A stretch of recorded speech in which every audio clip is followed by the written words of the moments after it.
Okay. So I do feel like there will be some clearing up of the energy, clearing up of blockages, being able to figure out in your mind's eye to will something into existence, to remove blockages for yourself so that there is a clear path ahead of you so that you can, drive that car into that tunnel. Okay. So I do sense like there has been something that, that was like an obstacle in the way in which you move. Okay. It's so for many of you, for example, it's like wanting to change location, but you might have a house, a property that's under your name, and you're not really sure what to do. You're not sure if you want to rent it out, and you're not sure if you want to sell it. And so I feel like you're getting some information about whether or not to relinquish the property altogether. And I feel like you're going to be selling it. Okay. And then I also feel for others of you, it's almost like you might have a lease and you're bound to that, contractually you're bound to that lease, and you have a really good job and you're just like, how do I break out of this lease? I feel like there's going to be some clarity or some communication or some conversation coming into the picture to allow you a path to move forward. And you're trying to figure out, if I have a conversation with the landlord, you're trying to figure out, like, what do I say? How do I, present my case? And I feel like a lot of it, once again, your mental clarity is very, very important. So come into that meeting, come into that conversation with the intention in mind that the other person is going to let you, help you release yourself from this contract. And as long as you're able to do that, I feel like you're going to have a very good outcome at the end of that meeting or that conversation. Okay. So your mind is very powerful. Use it to steer things and manipulate the energy to get it to do exactly what you want and to get the outcome that you want. Okay. It's manipulating the energy. It's not about, deceiving people or manipulating people. We're talking about, trying to use our head to basically steer the direction of the energy towards the outcome that we want. Okay, so it's just manipulating the energy, but it's not in a negative way in any capacity. So if you find yourself kind of like wanting a specific outcome and you're just like, I don't know how I'm going to be able to get it. I don't know if so-and-so is going to let me do that. I don't know if so-and-so is going to let me release me from this. Come into that conversation as if you have already gotten the outcome that you want. Focus on the outcome that you want. And I feel like things will magically, I feel that it will really clear up for you. For some of you, I feel like, there is a serious job negotiation here or a salary negotiation. I feel that you've been at a place for some time and you're scanning the horizon. You're kind of looking around to see what else is available for you. And I feel like you have another job or another company that potentially wants you to work for them. And so you have leverage. You have the power to use that as leverage with your current company so that you can ask for a pay increase. And you're just like, well, if they don't give me a pay increase, I'm just going to go over here. And so use that to your advantage. Leverage based on the information that you have. And I feel that you're going to be able to, get that financial uptick that you're looking for. Okay. We have as well the Six of Pentacles, and the Six of Pentacles usually indicates to me a huge financial windfall. It is also a card about really good karma coming back home to roost. So whatever good deeds you have done for other people, whatever good things you have done, in your own life, in your own environment, I feel like all of these things are coming back home in order to help propel you in a direction that is meant for you, that is universally guided for you, and that is better for your higher being. So for your greater good. So I do feel like if you have been waiting for, even like a financial windfall, even a pay increase, even nervous about negotiating for an increase, I do feel you have a lot of finances coming in. So financial news is looking really good. There are alternate sources of income that you're kind of dipping into.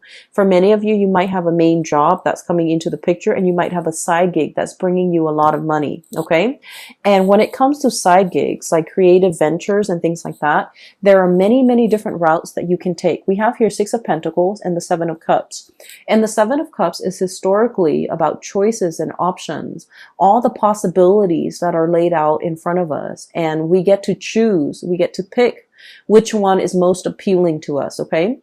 So in this depiction, it doesn't seem to me like anything is fatalistic. I feel like you have your eyes wide open.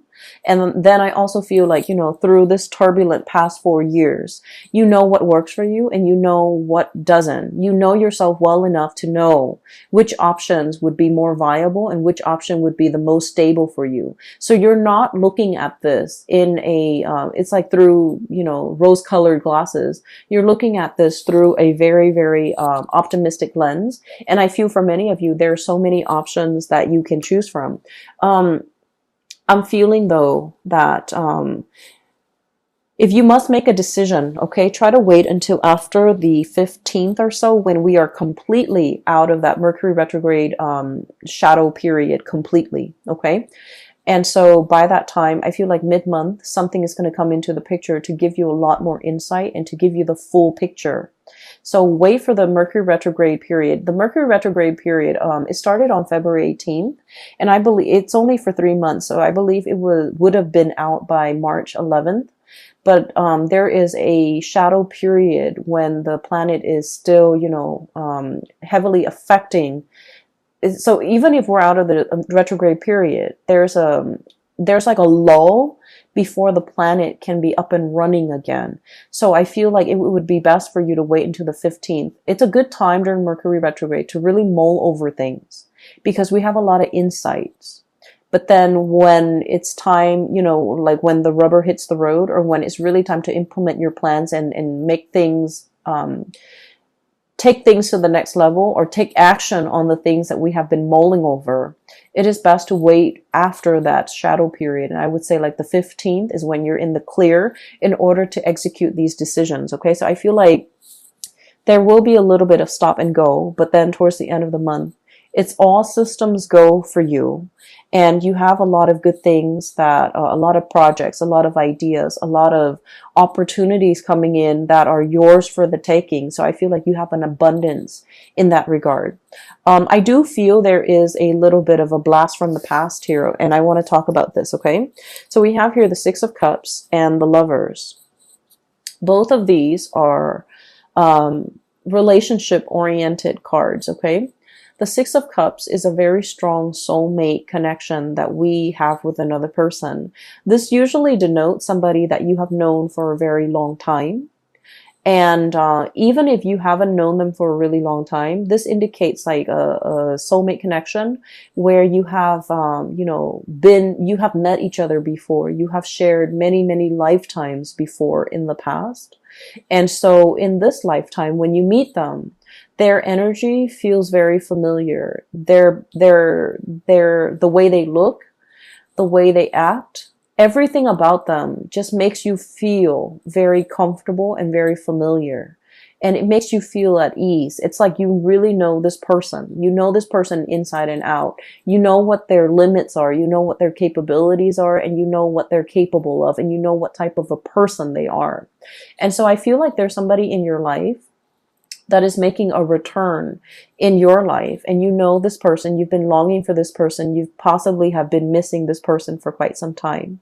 I feel like for some of you, you might already be in a relationship when this person comes back in and there is a choice, a decision that you have to make here. Do I stay with the person that I'm with, or do I give this another try, or do I give this opportunity a chance to flourish?